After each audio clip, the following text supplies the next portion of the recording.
अस्सलामुअलैकुम वरहमतुल्लाहि वबरकातुहू। आज एक और ख़ूबसूरत और इंटरेस्टिंग मैसेज के साथ आपकी खिदमत में हाज़िर हूँ।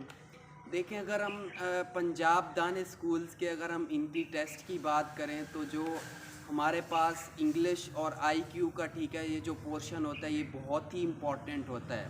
और आईक्यू के हवाले से बहुत ही ज़्यादा स्टूडेंट्स को जो मुश्किलात का सामना पेश आता है और उनको ये समझ भी नहीं आती कि उसमें आईक्यू के किस तरह के क्वेश्चंस होते हैं और आईक्यू का क्या उसमें कितने मार्क्स होते हैं। तो जी आज की इस वीडियो के अंदर मैं आपको आईक्यू के हवाले से आईक्यू का एक मैं आपके साथ पोर्शन शेयर करना चाहता हूँ कि आपको इससे अंदाज़ा हो जाएगा कि जो आईक्यू का टेस्ट होता है उसमें क्या क्या किस तरह के क्वेश्चंस आते हैं।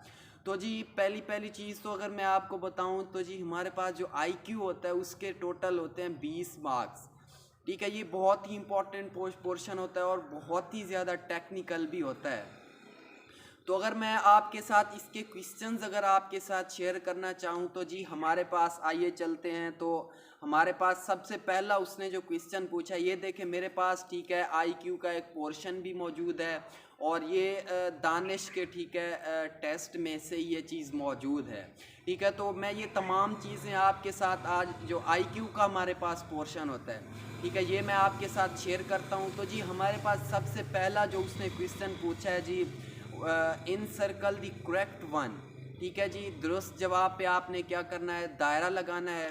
तो मैं आपको क्वेश्चंस आपको आपके साथ शेयर किए देता हूँ कि आईक्यू के अंदर इस तरह के जो क्वेश्चंस होते हैं वो इस तरह के पूछे जाते हैं। तो जी हमारे पास सबसे पहला क्वेश्चन है, उसने पूछा जी what will be the last number. उसने क्या कहा कि जी आखिरी नंबर क्या होगा और उसने उसमें 3 ऑप्शन दिए हैं कि जी एक तो दिया उसने क्या कहा 1, 3, 5, 7, 9 और उसके साथ उसने क्या दिया है जी आपके साथ खाली जगह दी है। तो आप इससे अंदाज़ा लगा सकते हैं कि जी इसका जो करेक्ट आंसर है वो क्या हो सकता है।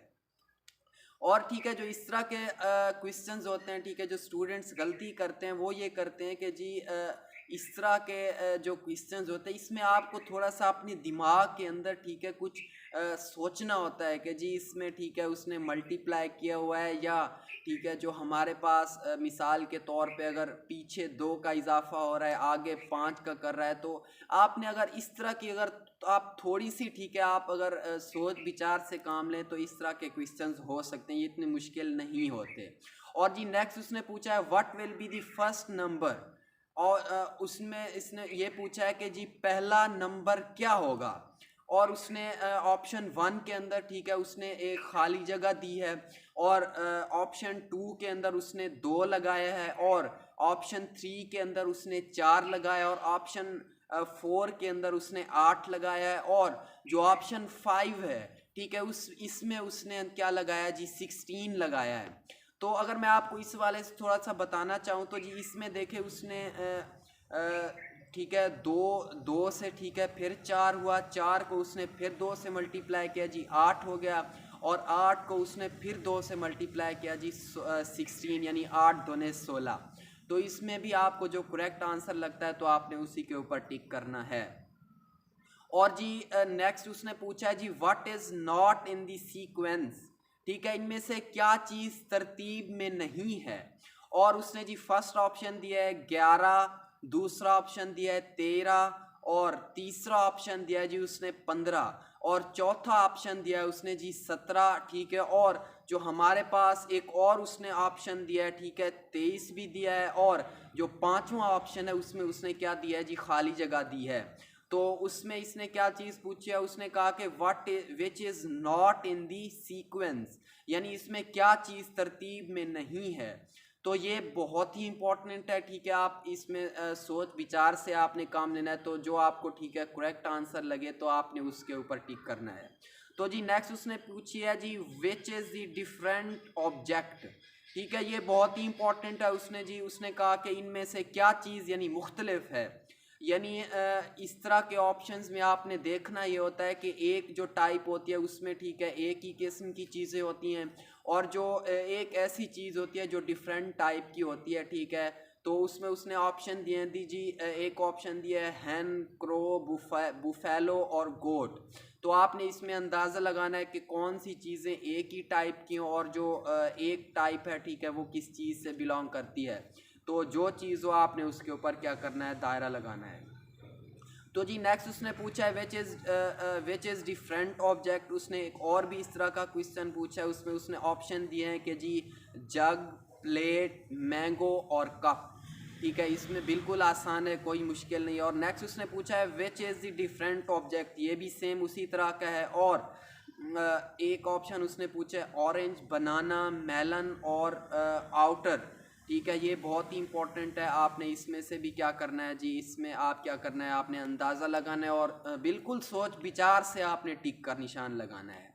और जी नेक्स्ट अगर हम बात करें तो जी हमारे पास है जी इफ़ क्वेश्चन नंबर 7 के अंदर, ठीक है, उसने पूछा है जी if best stands for 2468 then PSEB stands for.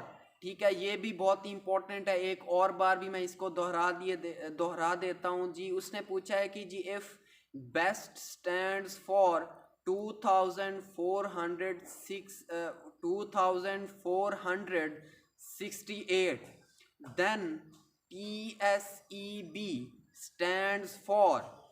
अगर बेस्ट का मतलब है 2468 तो टी सेब का मतलब क्या होगा।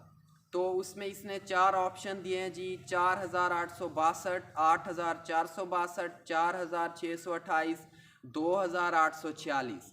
तो आपने, ठीक है, आप नेट का भी इस चीज़ से सहारा ले सकते हैं। ठीक है, मैं आपको मुख्तसर तरीके से, ठीक है, बताए जा रहा हूँ। ठीक है, क्योंकि वक्त के मुख्तसर होने की वजह से मैं ज़्यादा डिटेल में नहीं जा रहा, तो आप नेट से, ठीक है, बहुत ही आसान तरीका है। और जी नेक्स्ट उसने क्वेश्चन पूछा है जी today is Sunday, what would be the day exactly after 6 days. ठीक है, ये बहुत ही इंपॉर्टेंट क्वेश्चन है जो उसने पूछा है जी। एक ऑप्शन दिया है Friday, Saturday, Monday and Tuesday. ठीक है, एक बार और दोहरा दिए देता हूँ मैं जी। उसने पूछा है कि जी today is Sunday, what would be the day exactly after 6 days, यानी अगर आज संडे है तो 6 दिन के बाद, ठीक है, क्या होगा, इससे अगला दिन क्या होगा। तो इसमें आप, ठीक है, जो बेस्ट आंसर है वो दे सकते हैं। और नेक्स्ट उसने पूछा है जी this is December, same month would be after how many months. ठीक है, उसने पूछा है कि जी अगर इस वक्त दिसंबर चल रहा है तो ये महीना आगे कितने माह बाद, ठीक है, फिर ये दिसंबर आएगा। तो उसने इसमें ऑप्शन भी दिए हैं, बिल्कुल आसान है। तो आपको जो सही, ठीक है, ऑप्शन है आपने उसके ऊपर टिक लगाना है। नेक्स्ट उसने पूछा है जी Ali sister Fatima asked Ayesha to bring water, यानी अली की बहन फातिमा ने आयशा से पानी लाने को कहा। ठीक है, क्वेश्चन आपने गौर से पढ़ना है और गौर से सुनना है। यानी अली की बहन फातिमा ने आयशा से पानी लाने का कहा। आयशा अली की बेटी है, आयशा अली की बेटी है। फातिमा का आयशा से क्या रिश्ता है। नंबर 1 उसने ऑप्शन पूछा है जी अंकल, सेकंड पूछा है कज़न, तीसरा पूछा है आंट, चौथा पूछा है जी सिस्टर। तो आपको, ठीक है, थोड़ा आपने इसके ऊपर ब्रेन के ऊपर थोड़ा सा जोर देना है। तो जो बेस्ट ऑप्शन है वो आपने इसमें से, ठीक है, पिक करना है। उसके बाद उसने पूछा है जी in circle the wrong alphabet in the sequence. उसने जी बताया AIW और O। ठीक है, बिल्कुल आसान है, जो सही आपको लगे उसके ऊपर आपने बिल्कुल सोच समझ के टिक करना है। नेक्स्ट उसने पूछा है जी in circle the wrong alphabet in the sequence, ये भी बिल्कुल आसान है। उसके बाद नेक्स्ट उसने पूछा है if a dozen shirts costs Rs1200 what would be the cost of 4 shirts. ठीक है, बिल्कुल आसान है। उसने कहा कि अगर 1 दर्जन कमीज़ों की कीमत 1200 रुपये है तो 4 अदर कमीज़ों की कीमत क्या होगी। तो इसको भी आप बिल्कुल अच्छे तरीके से आप हल करके आपको जो बेस्ट आंसर लगे तो आपने उसके ऊपर टिक करना है। नेक्स्ट उसने पूछा है इफ़ 100 बुक्स कॉस्ट्स Rs900, अगर 100 किताबों की कीमत 900 रुपये है तो 5 किताबों की कीमत क्या होगी। उसने ऑप्शन दिए हैं 40, 45, 50 और 55। जो आपको सही लगे आपने उसके ऊपर क्या करना है जी, टिक लगाना है।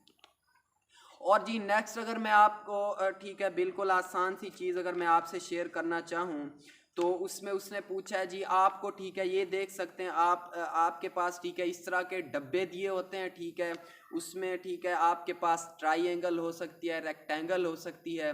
उसमें कुछ पार्ट्स को ठीक है वो क्या कर देते हैं, शेड कर देते हैं और 2-4 ऑप्शन दे देते हैं कि इसमें से कौन सा पार्ट खाली है, कौन सा पार्ट उसमें कितने हिस्से बनाए हुए हैं। तो ये पोर्शन बिल्कुल आसान होता है। आपने क्या करना है इसके ऊपर बिल्कुल ठीक है सोच समझ के अगर आप ठीक है इसको करें तो ये हल आसानी से हो सकता है। और अगर मैं आपको इसकी एग्जांपल देना चाहूँ तो उसमें देखें उसने एक ठीक है ट्राइंगल दी हुई है और उसमें उसने 6 से 7 ठीक है उसने वो बनाए हुए हैं और उसमें उसने पूछा हुआ है कि जी 4 से 5 उसने ऑप्शन दिए हैं कि इसमें कितने हिस्से हैं, 2 हैं, 3 हैं, 4 हैं या 5 हैं। तो आपको ठीक है जो बेस्ट ऑप्शन लगे ठीक है आपने उसी के ऊपर ठीक है पिक करना है और उसी के ऊपर आपने टिक करना है। और आपने सर्कल करते वक्त ठीक है कटिंग का ख्याल रखना है। अगर आप ठीक है गोल दायरा लगाते वक्त अगर आप ठीक है उसको अच्छी तरह से फिल नहीं करते तो ये ठीक है अगर आप उसको गलत फिल करते हैं तो उसके नंबर बिल्कुल भी नहीं होते। और चेकिंग के हवाले से बिल्कुल भी आप चेकिंग पे डिपेंडेंट नहीं हो सकते, क्योंकि चेकिंग बिल्कुल ही ठीक है सख्त होती है और इसमें कोई भी रियायत का चांस नहीं होता। तो मैं उम्मीद करता हूँ आपका ये जो आईक्यू का मसला है वो भी मैंने हल कर दिया। और अगर आप भी पंजाब दानिश स्कूल्स के किसी भी इंस्टीट्यूशन के अंदर अगर आप ठीक है इंस्टीट्यूट के अंदर एडमिशन का ख्वाब रखते हैं तो आईक्यू का भी मैंने आपको बता दिया।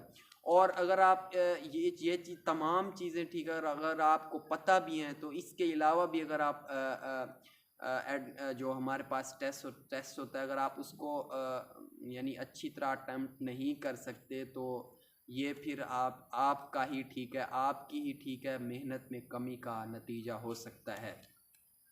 तो वो तमाम स्टूडेंट्स ठीक है जो पंजाब दानिश स्कूल्स के इंस्टीट्यूशन के अंदर ठीक है एडमिशन का ख्वाब रखते हैं तो उनके लिए best of luck and all the best. मिलते हैं एक और ख़ूबसूरत मैसेज के साथ, तब तक के लिए अल्लाह हाफ़िज़। और अगर आपको ठीक है ये तमाम बातें अच्छी लगें तो आप ठीक है मेरे चैनल को सब्सक्राइब भी कर सकते हैं। और अगर आपको किसी भी हवाले से ठीक है इंफॉर्मेशन की ज़रूरत है तो आप ठीक है कमेंट्स के अंदर वो पूछ भी सकते हैं।